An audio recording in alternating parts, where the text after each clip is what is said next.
My name is Jake. I am one of the network pastors, and I'm very excited to be with you. I've been trying to find an excuse to be back with you guys for about a year now, and I finally found a good excuse. I also brought some of my team with me, which I'm excited about, that they get the experience, this awesome congregation as well.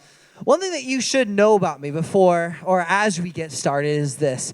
I am very proud to be a Vayda. That's my last name, V-A-Y-D-A. People make a lot of jokes about my last name. They're like, oh, you should name your daughter Ella. Hey, get it? Or you should name your son Darth. There, okay, you're getting it. There we go. And but more than that, more than the cool last name that it is, I'm proud of what it represents. And I'm going to talk a little bit more about that today. But one thing that I'm fascinated by is this idea, or if it's even a possibility, of a hope that's not tethered to our circumstances. Of a hope that's not tethered to our circumstances.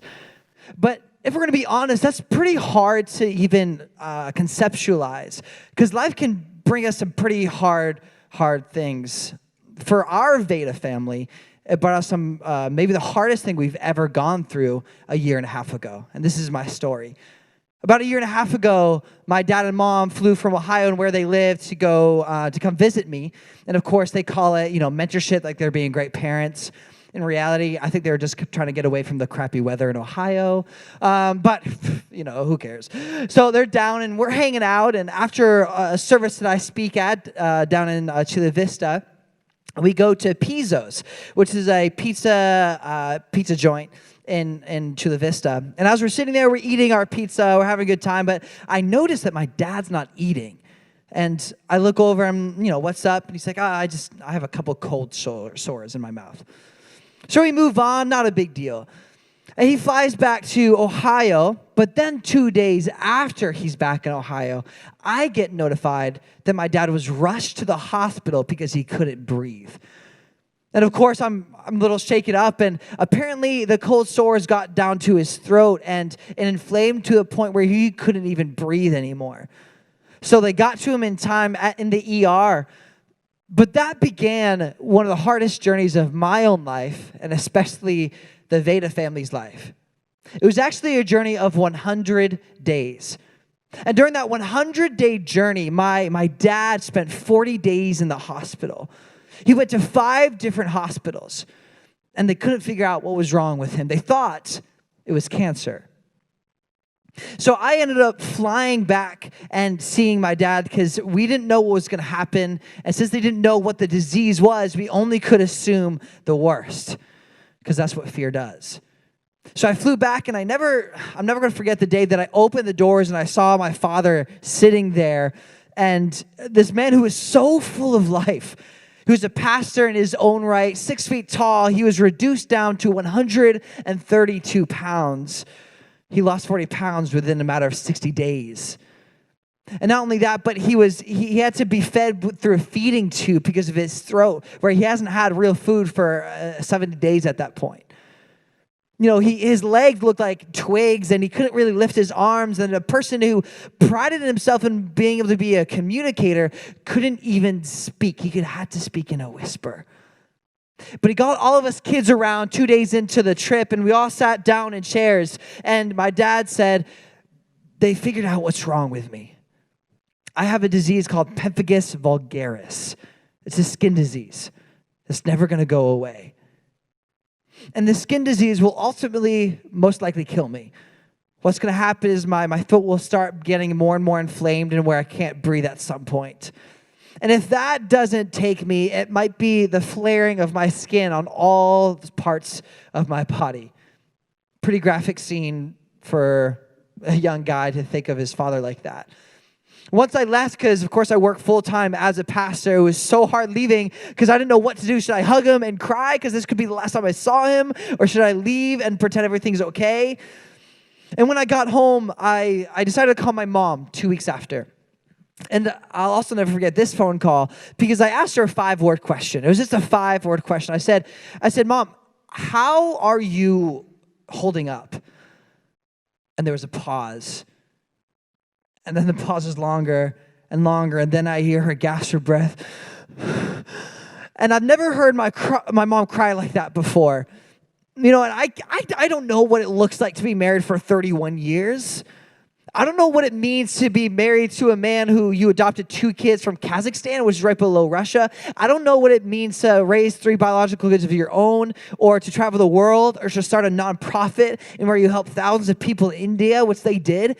I don't know how that feels to be married to someone that closely, that intimate bond.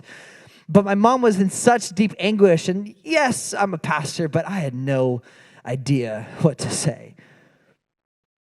The only question that my mom and me were asking at the end of the conversation was, how long? How long do we have with Dad before this disease takes him? And then you can imagine how frustrated I was when I went to the Bible and I read this verse. This is in Philippians.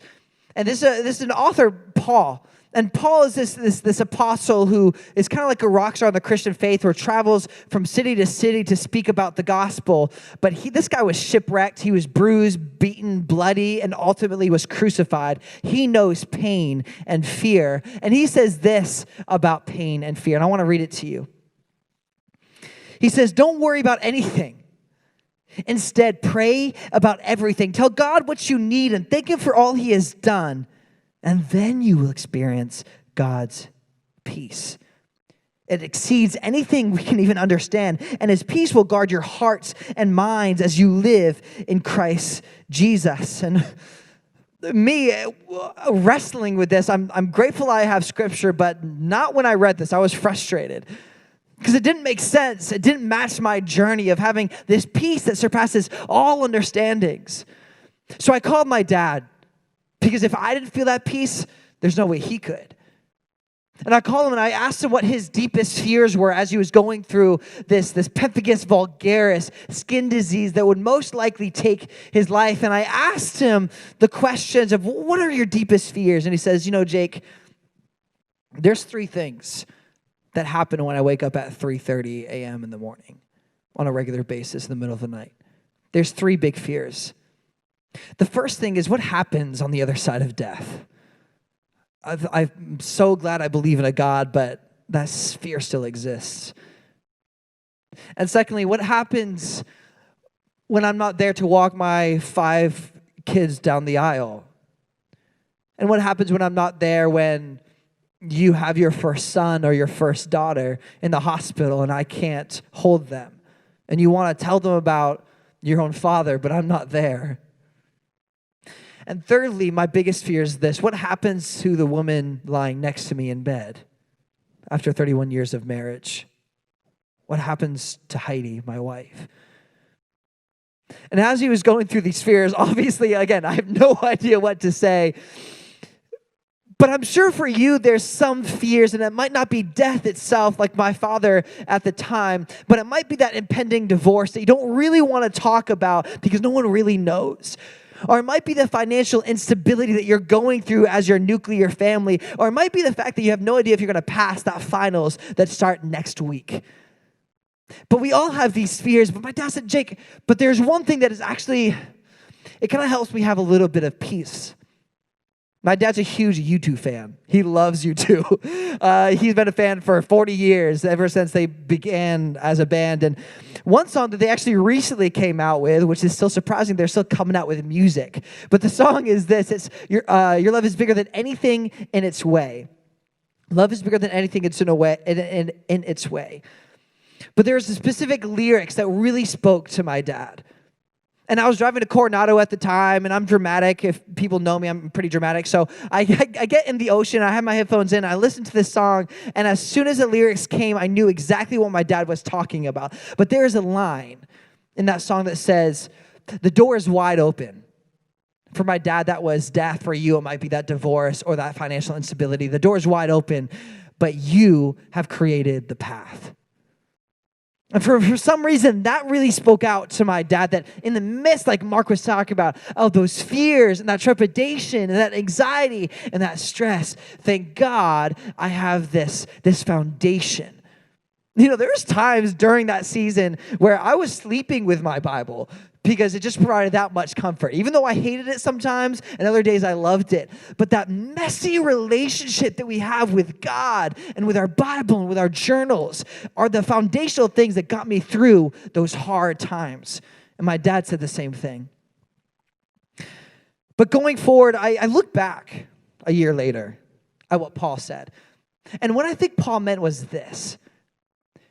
Fear's real, death's real, and we shouldn't, as pastors, ever say that it's not real. And that peace that is not attached to our circumstances is a hard peace to find. But it is possible. Paul ends with this, which is kind of crazy, and I'm starting to realize it more and more as I'm processing it. He ends with this. He says, not that I was ever in need, but I've actually learned how to be content with whatever I have. I know how to live on almost nothing or with everything. I have learned the secret of living in every situation, whether it is with a full stomach or an empty one, with plenty or little, for I can do everything through Christ who gives me strength. And I'm like, I want that peace. Like, that's the peace that I want. I think of the metaphor of a rain jacket, of the rain coming down. The storm is real, but this rain jacket of this peace of God, as we leave ourselves accessible to Him, is kind of like the boundary between our circumstances and ourselves. This jacket of peace that we put on. So that was the third point.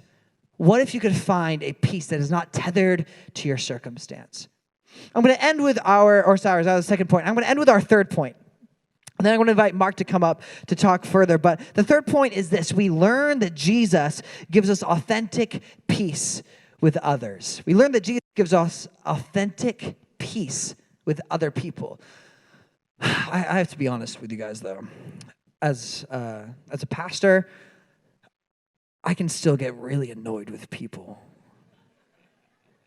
Like, I'm in Vaughn's, on Tuesday, not a big deal. And the express line that's 10 items or less. The person in front of me has 12. Not a big deal, right? But then I go home because I need to go home because Kaylee and my wife, which I got married 3 months ago, by the way, and our maid of honor was Maya Mendez, if you don't know who that is. So that's another reason why we're close to Venice. But I'm running home, to my wife, and I'm on the fast lane, but of course someone's going below the speed limit. It's like, I don't know what happens. And then you finally, when you need the toilet paper the most, it's not there. But people are annoying, you know what I mean? But more than annoying, people can hurt us as well. Whether it be that insult that's kind of like a 400-pound weight on our chest. Or maybe when you need that conversation the most with someone, but they're not really going to listen to your felt need. People can hurt. So I have good news and bad news when it comes to people. Which one do you want to hear first, the good news or the bad news? The bad news, yes. I'm always like the bad news, so we can end on a positive note. Okay, here's the bad news. We have all hurt people, and we've all been hurt ourselves. We have all hurt people, and we've all been hurt ourselves. But here's the good news. The good news is that we can have a choice. We can choose to have a choice as to whether we live in our relationships, our nuclear relationships, or the relationship close to us, with peace or with turmoil. Romans says this. It says, as far as it depends on us, if it is all possible, live at peace with everyone. I read this, and this actually gives me hope. Like, make no mistake, brokenness can be mended, and forgiveness can be healed. And resurrection can live and breathe in the relationships closest to us. The last thing my dad said to me on a phone call, one of our phone calls, he's like, Jake, one of the things that I am the most grateful for is that I don't have a laundry list of people that I have to forgive. I don't. He's like, throughout my life, someone taught me to just have those messy conversations of hardship as they were happening. And I didn't neglect them, and I wasn't passive. So that at the end of my life, I don't have to go down my list of all the people I have to forgive or ask for forgiveness. I hope the same for you. And I'm actually wondering, I have a chair up here right now, a stool. And when I talk about forgiveness, I'm guessing that most of us have that one person in our mind. And I'm also guessing that maybe this one person could be the concrete wall between you and having peace with others. And what if that peace was just one conversation away? And for you, it might be that girlfriend or that boy or that boyfriend that you can't forgive because of what they did. Or it could be that person who's actually passed away, or that parent who neglected you when you needed them the most. But what is that one person that's sitting in this stool that you can imagine in your head? And maybe, here's my ask, would you consider having that conversation, that deep, hard conversation right now, this week with them, so that you can have peace with others? I'm grateful to stand up here and say that my dad, with pemphigus vulgaris, with transfusions, we were able to mitigate this disease. And for right now, it's still there, but it's dormant. And we're so grateful for that. Over the past year, we don't know what's going to happen in the future. But for right now, we don't have to deal with that hurt and pain that many of you have already dealt with. But throughout my 100-day journey, as I invite Mark up, 2 things I learned. Is to have a peace that is not tethered to my circumstances. And also a great reminder to make sure that I have peace with the people that matter the most. Thank you.